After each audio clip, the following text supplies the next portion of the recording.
I'm Jenna Bork outside Montgomery County's administration building. In this week's Waste Watch, I break down the Human Services Levy and what it funds. I spoke with Public Health Dayton and Montgomery County about funding concerns due to changes at all levels of government.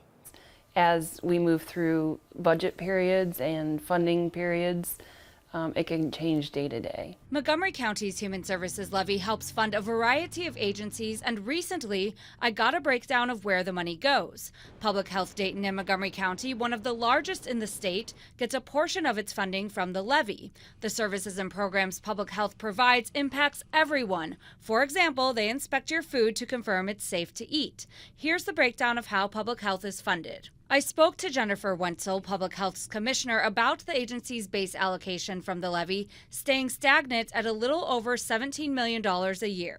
It's definitely challenging. So with receiving flat funding, we're working within the same amount of dollars that we've had from last year, this year, and moving into next year.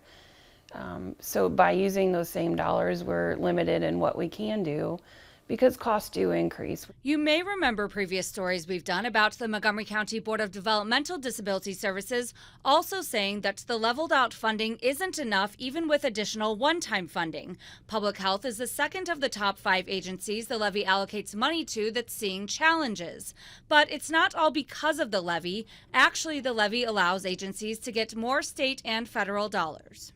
By having those levy dollars, it's important for us because there's usually a match associated with those grants. Uncertainty at the federal level is adding to the problem, which has already impacted things locally.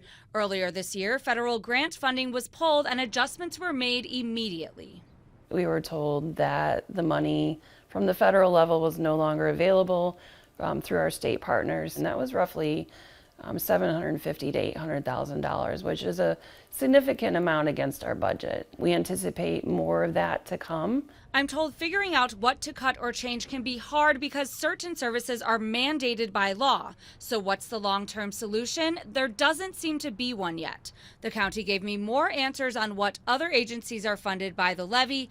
I've put that in the web version of this story on Dayton247now.com.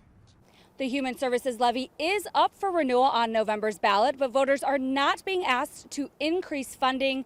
If you have an idea for Waste Watch, you can scan the QR code you see on your screen now.